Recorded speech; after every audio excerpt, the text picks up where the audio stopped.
तो कल सुबह एक अर्ली मॉर्निंग हमको एक डायल 100 से एक कॉल आ गया।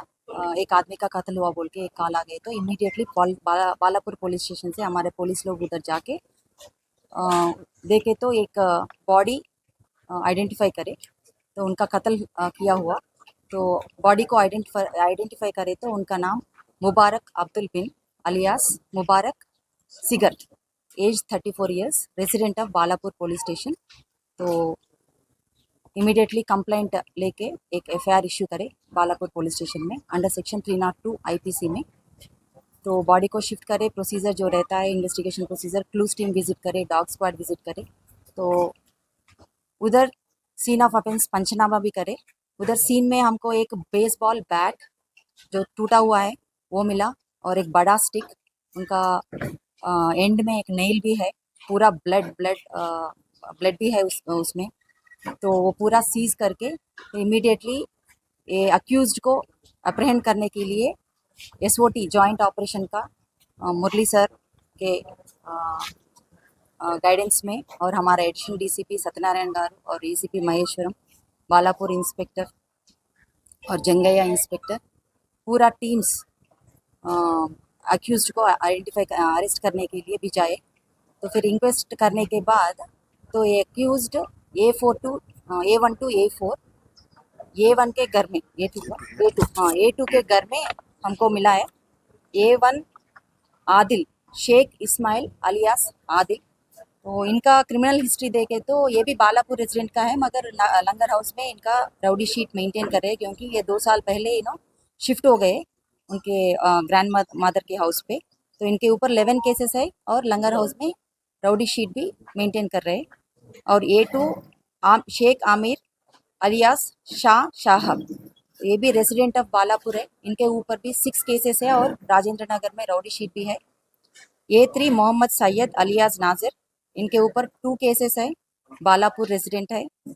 A4 शेख हुसैन, बालापुर रेसिडेंट है। इन लोगों को A2 के घर पे पकड़े हम। तो पकड़ने के बाद उन लोगों के पास हम ये जो ब्लड स्टेन का जो क्लॉथ्स क्राइम में यूज़ करे वो सीज करे, और वेपन्स जो चाकू रहते 4 वेपन्स यूज़ करे। पूरा ब्लड स्टेन भी उनके वो वेपन्स के ऊपर है, और 3 मोबाइल फ़ोन्स भी सीज करे।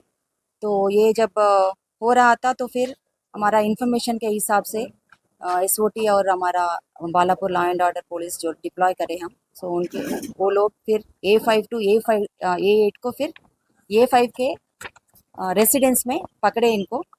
A5 अब्दुल फरीद खान, और A6 Syed Kaza, A7 Syed Ilyas, A8 Mohammad सामिर।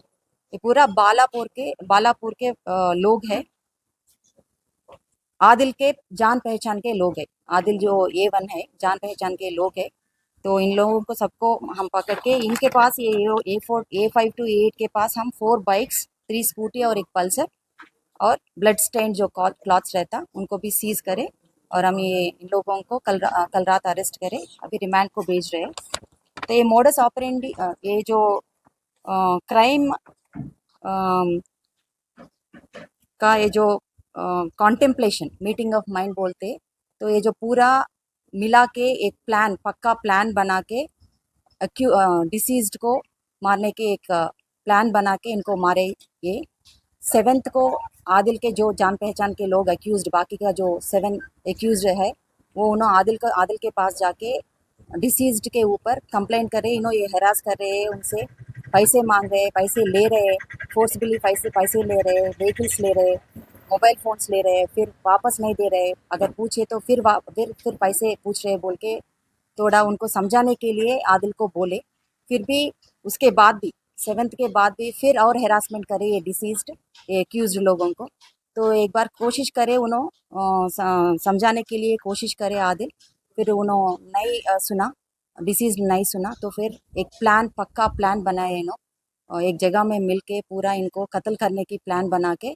तो 4 व्हीकल्स के ऊपर ये 8 आदमी मिला के इनको ढूंढ रहे।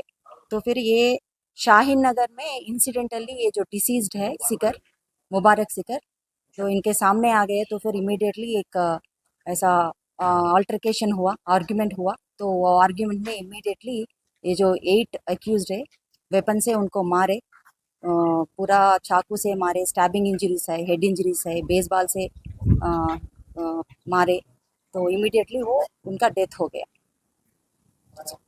टोटल कितने हथियारों का इस्तेमाल हुआ, वेपन्स का इस्तेमाल हुआ इसमें? टोटल 4 चाकू एंड देन 1 बेसबॉल बैट, एक लंबा स्टिक। तो प्रीवियस कितने केसेस थे मैडम ये मुबारक सीकर पे? 23 केसेस है, और इनके ऊपर ये भी एलिगेशन है, ये जो अक्यूज्ड का ये जो बोल रहे हैं उनको पूरा होमोसेक्सुअल करने के लिए पूरा हैरास कर रहे हैं, तो उनके बारे में भी थोड़ा उनको थ्रेटनिंग करने के लिए भी आदिल से रिक्वेस्ट करें, मगर वो नहीं सुन रहे थे। तो ज़्यादा तक लोगों को ऐसा सता रहे उन्होंने, डिसीज्ड जो सीकर है, तो ये पूरा मिला के उनको माइंड में रख के हत्या करें।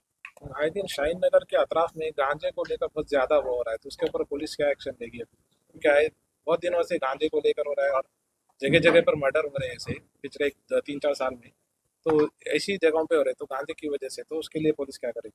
अभी गांजा के बारे में बोले तो गवर्नमेंट एक ब्यूरो बनाए, Telangana state anti narcotics bureau बनाए, और ये गवर्नमेंट पूरा Telangana state anti narcotics government को पूरा स्ट्रेंथन करके पूरा पुलिस लोगों के साथ वो पूरा भर्ती करे, और वो लोग स्पेशली गांजा के बारे में पूरा ड्राइव्स करते हैं, ऑपरेशंस करते हैं, और लोकल पुलिस से मिलके पूरा narcotics free generation Telangana, drug free Telangana करने के लिए पूरा कोशिश कर रहे हैं। और हमारे तरफ से भी लोगों से ये विनती है, अगर कोई ऐसा कंप्लेंट्स है नारकोटिक्स का, गांजा यूज़ करे, क्योंकि ज़्यादातर के बच्चे यूज़ कर रहे हैं, ऐसा हमारा पूरा जनरेशन यंग जनरेशन्स का ऐसा प्रोटेक्ट करने के लिए अगर किसी के पास इंफॉर्मेशन है तो फिर please do call local police station और मी ऑल्सो, सो इमीडिएटली हम we will take action against it. अरे चीज मैडम, मेडिकल शॉप पे भी जो गोलियां मिल रही हैं और बच के इंजेक्शन, और जो मासूम बच्चे 16 साल 17 साल के बच्चे जो है रातों में इस्तेमाल कर रहे हैं, उनके खिलाफ आपका एक्शन है? तो वही तो, अगर नार्कोटिक ड्रग्स है वो, तो इस पे थोड़ा डिफरेंस रहता, मेडिसिनल ड्रग्स अलग है और साइकोट्रॉपिक सब्सटेंसेस, वो नार्कोटिक ड्रग्स अलग है। मेडिसिनल ड्रग्स थोड़ा ज़्यादा लिए तो सेडेशन रहता, मगर वो मेडिसिनल ड्रग्स की विदाउट प्रिस्क्रिप्शन दिए तो वो ऑफेंस होता। तो ऐसा अगर आपके पास कुछ इन्फॉर्मेशन है तो फिर हमको बोल दीजिए, और हम भी ऐसा रेड्स भी करेंगे। Thank you. Thank you.